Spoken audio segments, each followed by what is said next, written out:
calendar for today.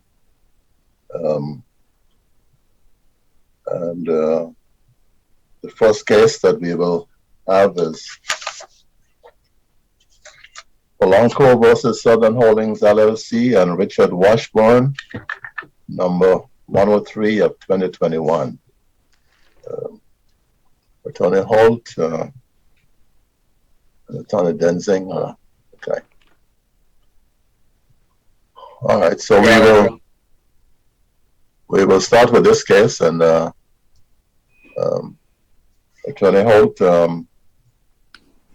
you wish to reserve any time for rebuttal? Yes, John. I would like to reserve 3 minutes for rebuttal. Very well. You may proceed. Good morning. It's an honor to be here in front of this court again. I represent Ms. Polanco on behalf of Ryan Green and myself, who's president. I do see yesterday that there was a ruling from this court saying there's jurisdiction to hear this case. I didn't realize that was even an issue. But in getting to my argument, there is a black letter rule of law. It says an actor ordinarily has a duty to exercise reasonable care when the actor's conduct creates a risk of harm.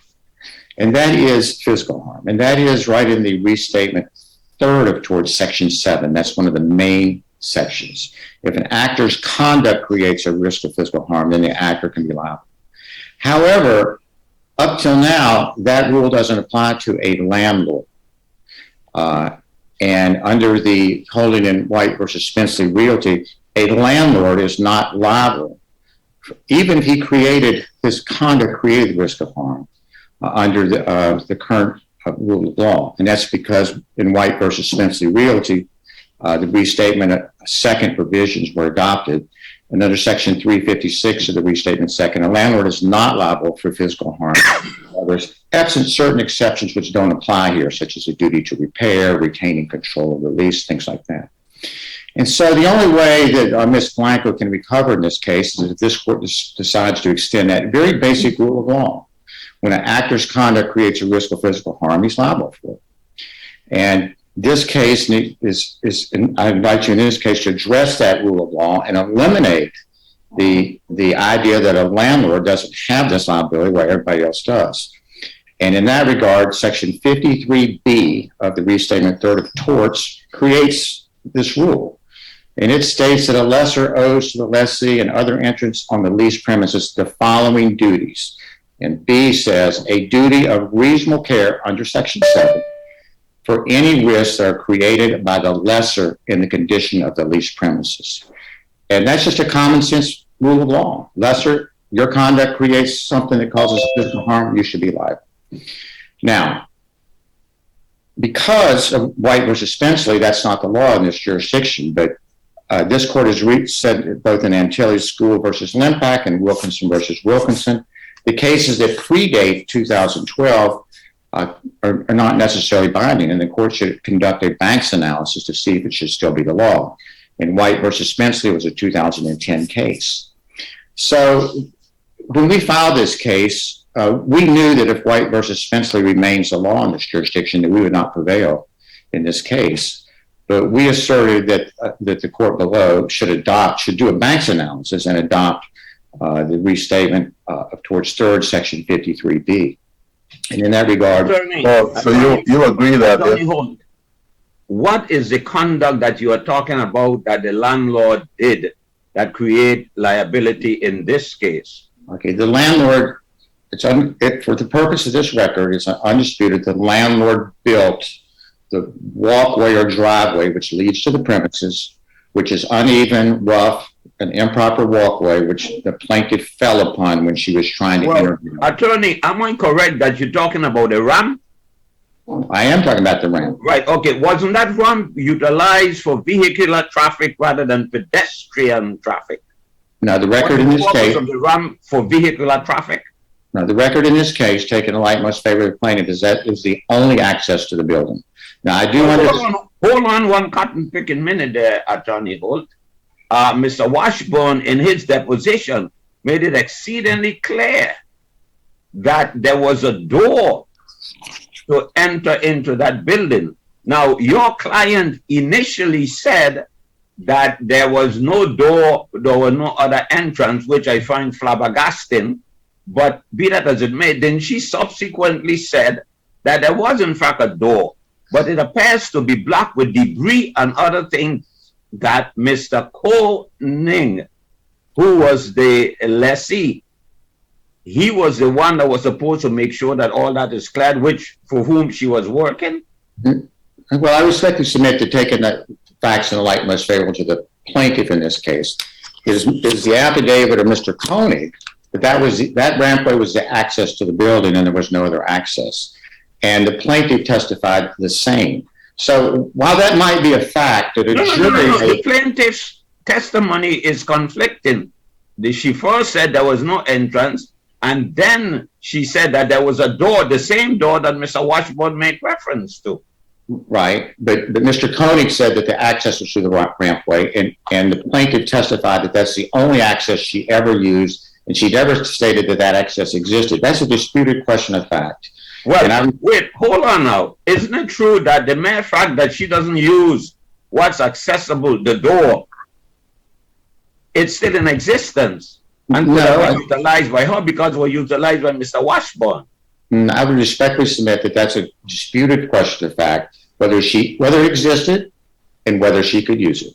That's a disputed question. So then you are saying that your client has recanted her original testimony? Well, all we have is the record that we go on. So, but her testimony. I need to know, because, you know, if there was a conflict, fine. But there doesn't seem to be any conflict here. Not when she subsequently said that the door was blocked by Mr. Koning. No. Well, at this stage of the proceedings, Attorney Holt, if White v. Spensley is the law in this jurisdiction, do all these factual issues matter? Don't. If White v. Spensley remains a law in this jurisdiction, my client does not prevail. And I think I made that clear in the brief. Yes. The issue is whether or not Section 53B should be adopted after following the Banks analysis. And under Section 53, then all of these factual issues rise up to prevent and preclude summary judgment. At this stage of the proceedings, yes. Well, hold on. Didn't you say in your brief on page 17, Mr. Holt, that thus, and I quote, thus, while not yet the majority view, the trend is certainly toward the adoption of landlord liability section and restatement third, section 53. That's correct. If we go to the banks talk in terms of the majority view. If Rule 53 is not yet the majority view, why do we need a bank's analysis, which is the second prong of a bank's analysis? Well, I respectfully defer the bank's analysis to you, but I don't think that's what the bank says. Bank says we want to know what the majority view is, but in the end, the court has to adopt the soundest view. And so if the soundest view is the new rule, then that's what it should be. For example, in Machado, I don't think the majority view was eliminating the trespasser licensee, invitee distinction. I think there were. Well, hold on now. Isn't Machado? Listen to me very carefully. Look at Lembeck case versus Antilles, Machado, Perez versus Ritz Charles, or the Ritz Hotel, Perez versus that, Sealy versus Sunny Isles. All of them have certain commonality not existing here. Number one, in all of those cases, let's take them. In Lembeck, Antilles who owned the premises had exclusive control over the premises involving the bridge. In the one from St. John, Perez versus Ritz-Carlton owned the hotel and was operating the hotel. Right. Hold on. I apologize. Hold on. In the Sealy, Sunny Isles owned the premises. And in all of those cases, you have ownership or possessor of the premises. Where does was the plaintiff, were the defendants, appellees in this case, were any one of them the possessor of the premises at the time of the accident? Okay, so all those cases are distinguishable because there wasn't a lease in place. Here there's a lease. And the question is whether or not All right. the restatement. Well, look at the lease. If we go to the lease, attorney, and let's look at the lease.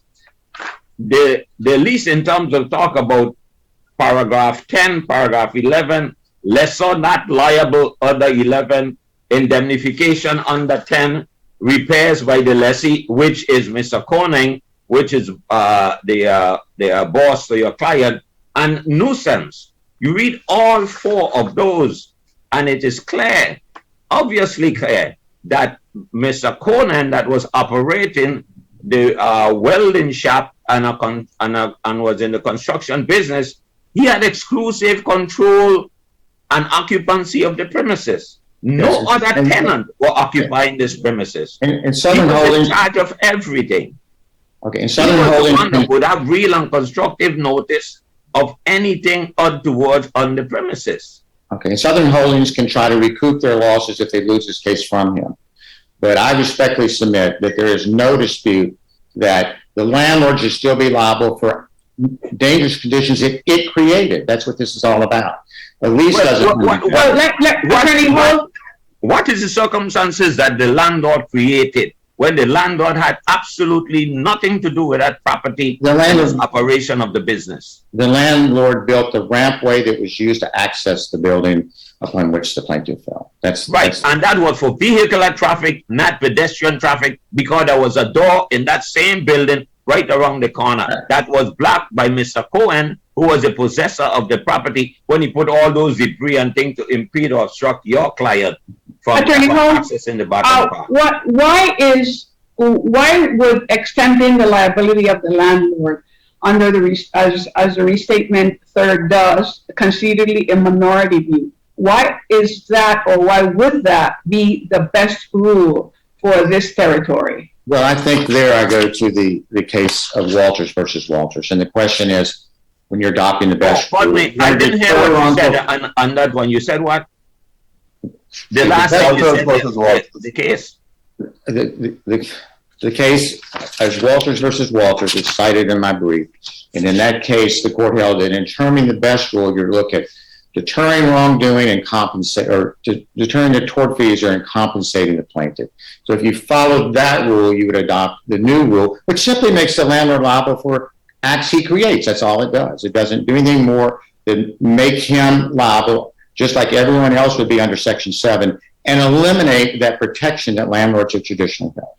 But isn't it true, Attorney Holt, that if we follow what you are saying, we would have to disregard to a large extent our opinion in Sealy, our opinion in Lambert, our opinion in Perez, and our opinion in Machado? Because the circumstances here does not, where the possessor of the property is exclusively Mr. Conan, and in terms of the appellee will visit the place twice a year at a minimum, only for one thing, two things: to collect the rent and to make sure that the premises is clean, because Mr. Conan was in fact responsible for the cleaning of the premises.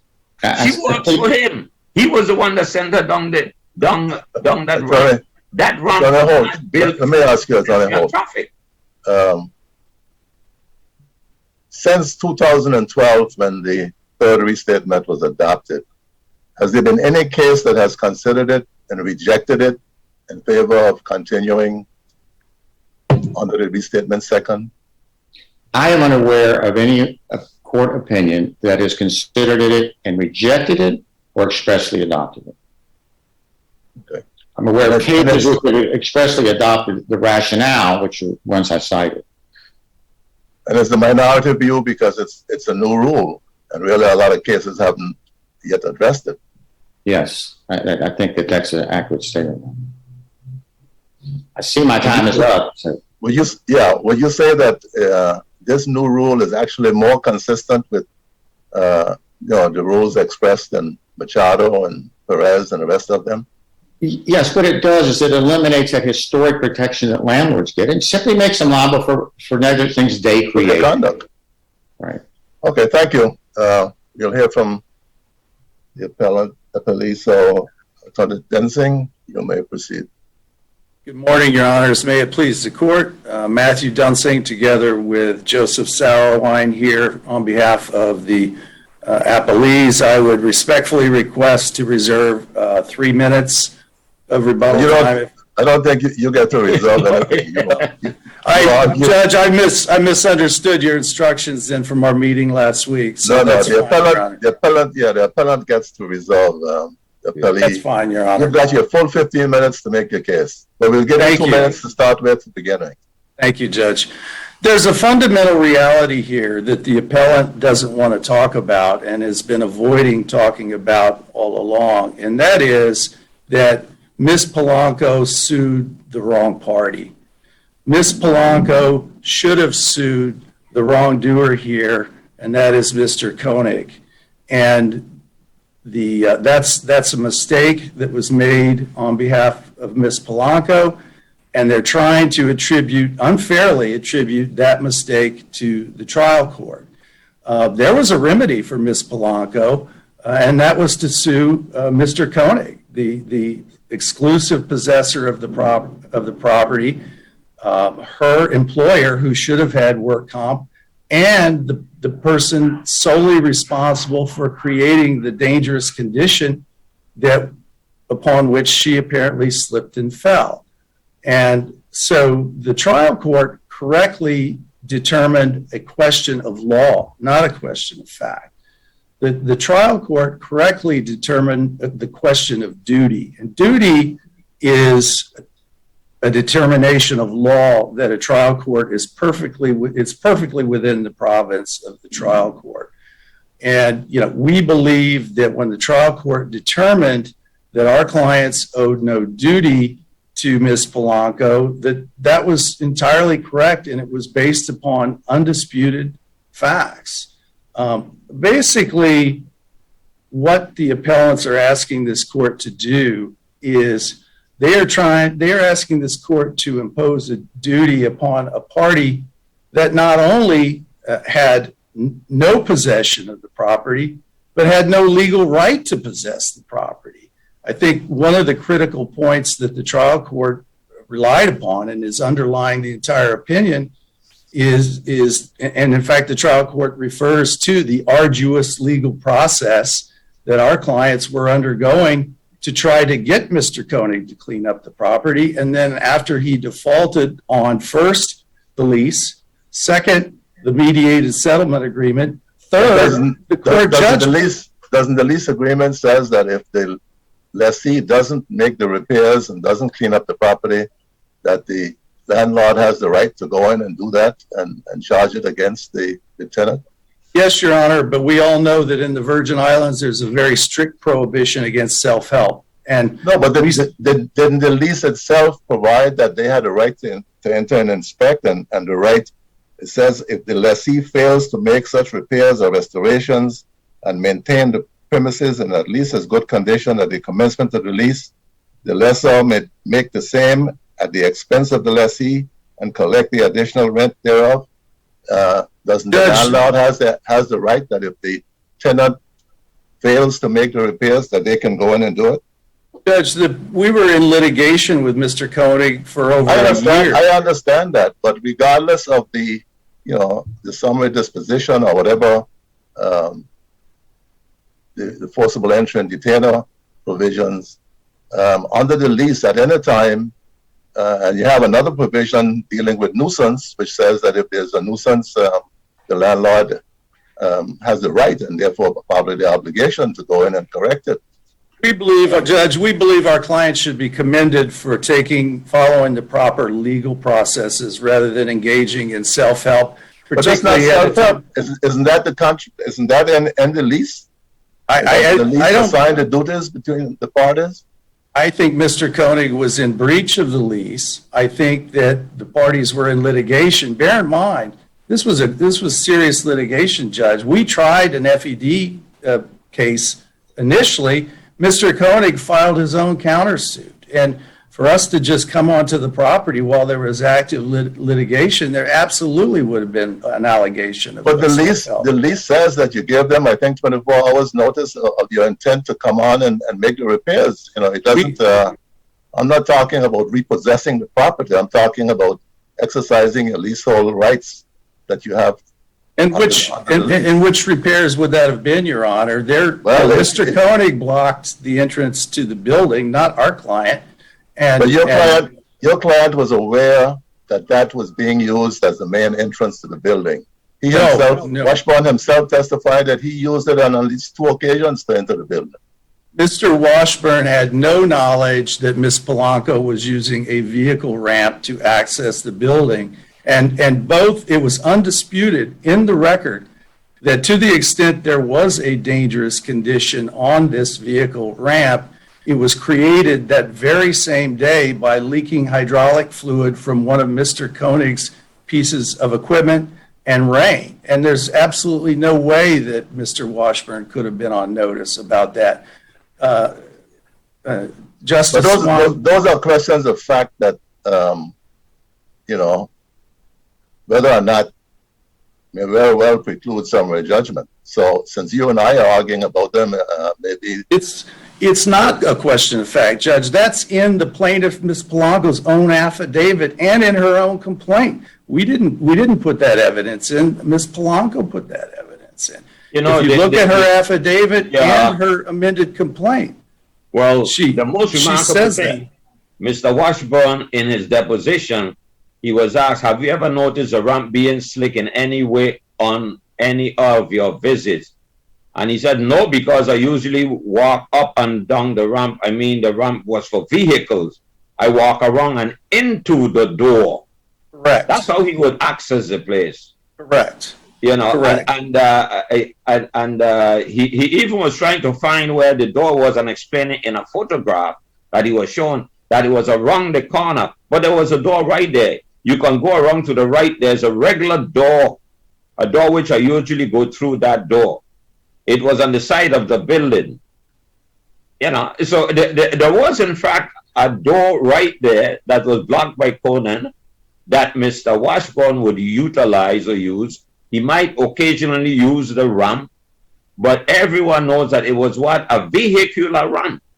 That's what it is. And there's nothing in the record that says that there was that the ramp was not constructed properly or there was any deficiency or defect in that ramp. No contractor, no architect, no engineer, or nobody testified to such. And the fact that Mr. Conan started to utilize it, or his employees started to utilize the ramp for pedestrian traffic, that does not mean that they put any burden at all on the appellees. As a matter of fact, Mr. Cohen would know. He is there in the premises. He had real and constructive notice if, in fact, it was utilized as a ramp. He was in charge of the premises exclusively to do repairs, to do what needs to be done. And so I don't see how I don't see any problem at all with attempting to come after in terms of the appellees. It's Mr. Cohen. And as a matter of fact, Mr. Cohen didn't like the idea in the record, didn't like the idea of Mr. Washburn coming.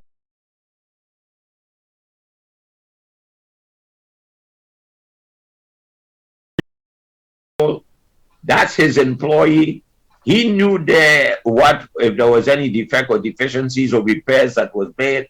There was no notice at all of any defect, any repairs, or anything at all that would prompt Mr. Washburn and the appellees to come forward to do any repairs. If it's discretionary with them, but that missed the point.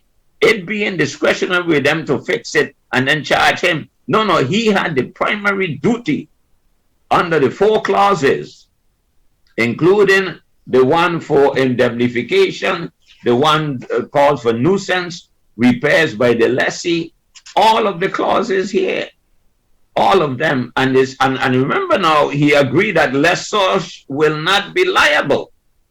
That's in the number 11. Lessor not supposed to be liable because he was in charge of everything. He was the ball of wax. He was the straw that stirred the drink. Total. And the lessor just contract away his, responsibilities. I'm sorry, Your Honor? Can a lessor simply contracts away any responsibility for harm to third parties?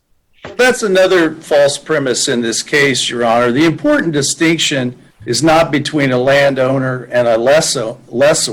The important distinction, again, that the trial court recognized is there's a difference between a possessor of land and one who does not possess the land and had no legal right to possess the land and was actively litigating to try to regain possession.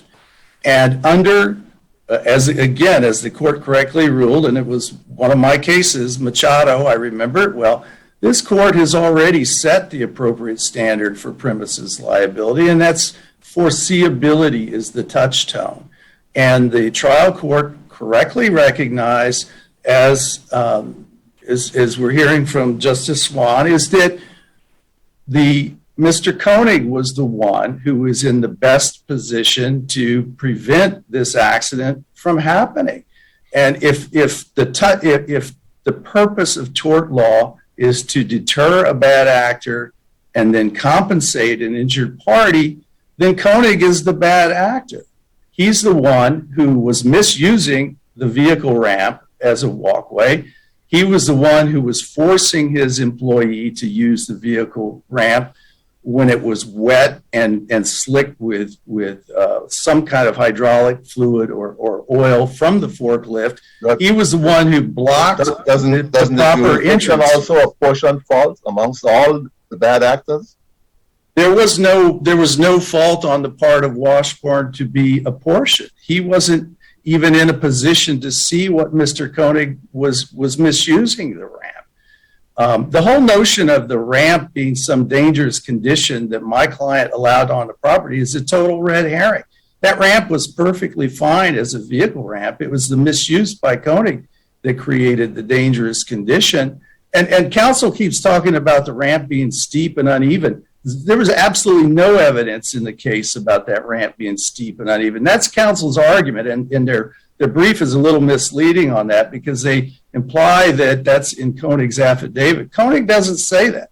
Nobody says the ramp was steep and uneven. Koenig just simply says the ramp was there when I came on the property way back in 2007. That's another important thing to remember. It's not like Koenig was a newcomer to the property. He had been in exclusive possession and control of these premises for 11 years. My client didn't have a right, didn't get to regain the possession of the premises until 8 months after this accident, and after lengthy litigation, they ultimately had to take the marshals out to the property because Koenig was so resistant. Bear in mind, again, Koenig is the bad actor here. He breached the lease. He breached the mediated settlement agreement. He failed to honor the court judgment that enforced the mediated settlement agreement. He failed to clean up the property, which was his obligation to do. And he was the one misusing the vehicle ramp. He was the one making his employee Let me ask you, sorry, dancing. Do you have a real problem with the court adopting a rule that simply says that one who creates, a lessor creates a condition that it should be held responsible for it? I mean, isn't that a natural? Absolutely, and the possessor here is Koenig, and he did create the condition. But you've already got that rule. It's Machado, it's Perez. This is not a possessor. Now we're talking about a lessor. That a lessor under Section 7 has a duty of reasonable care for any risks that are created by the lessor in the condition of the lease premises. Is there anything objectionable to extending that rule to the if there were an appropriate case and this court decided that there was a need to extend that rule, then that would be for this honorable court to decide. But it's always been my understanding that courts generally don't decide issues that don't need to be decided in this particular case.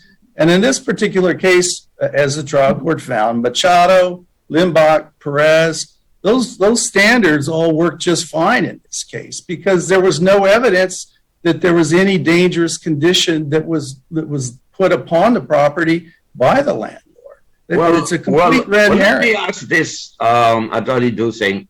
is there anything in this record where Mr. Conan, who was an exclusive and only tenant, sole possessor of this property, is there anything that in this record that he had ever written to or told Mr. Washburn that there was a dangerous condition existing there?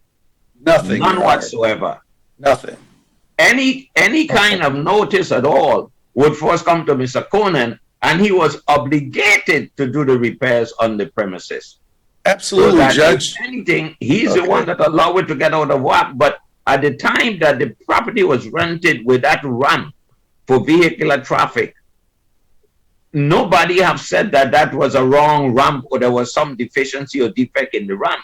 It's the That's misuse of the ramp as a pedestrian traffic rather than vehicular traffic. That's why the forklift was right there on the ramp, Absolutely, Judge. leaking oil, which Mr. Thank you, Conan Attorney had to know. Densing. Thank you. Thank you, Attorney Your Honor. Holt, you may resume your 3-minute rebuttal.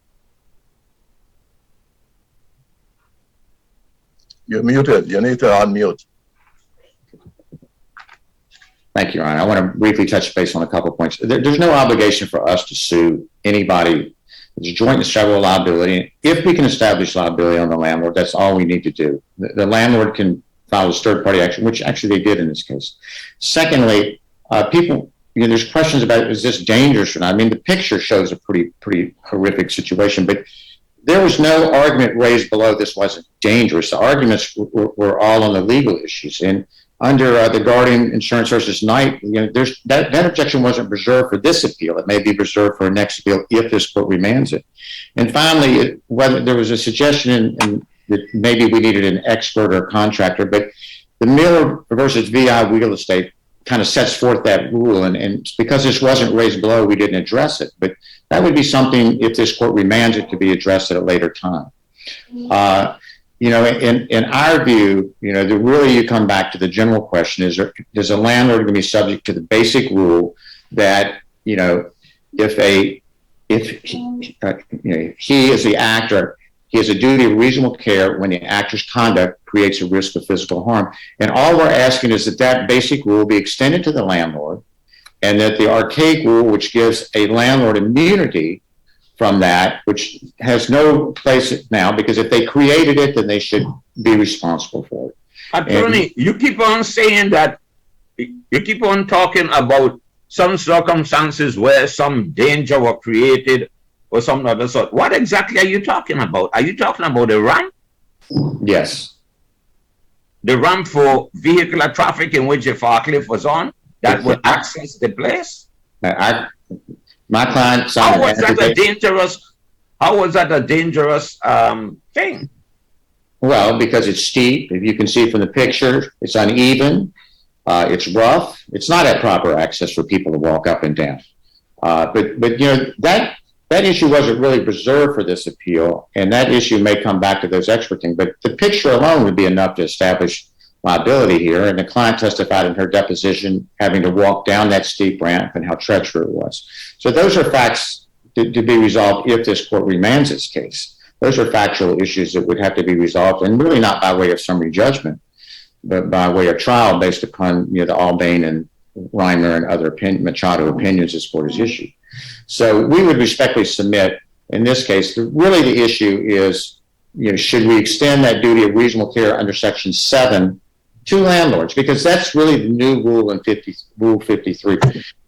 Restatement Provisions 53 actually really restates 360, 361, 358, 359 of the Restatement Second. So it's restating those rules. Where it's new is Section B. And Section B says we're going to hold a lessor liable if his conduct creates the problem. That's the new section in Section B. And that's the problem, Attorney Holt, that you seem to be dodging. That ramp was there. There's nothing to say, or nobody has ever said that there was anything wrong with that ramp. It couldn't be utilized for the purpose for which it was constructed, which is the access for vehicle to get up on the higher ramp, such as the forklift. There was nothing wrong with that ramp. What happened was that Cohen allowed the oil to accumulate on the ramp, and along with the rain, make it slippery. that has nothing to do with the construction of the ramp. It's a foreign object put on there by Mr. Cohen that allow his forklift to leak oil. And it has nothing to do with the construction of the ramp or how the ramp look in the picture or anything at all. There's nothing to say that the ramp could not be used for the purpose for which it was intended, which is vehicular traffic. Thank you all. Thank you both. The matter will be submitted. So, Your Honor. thank both of you, and Thank you, Your Honor. you're free to leave if you wish. You're free to stay. Your Honor.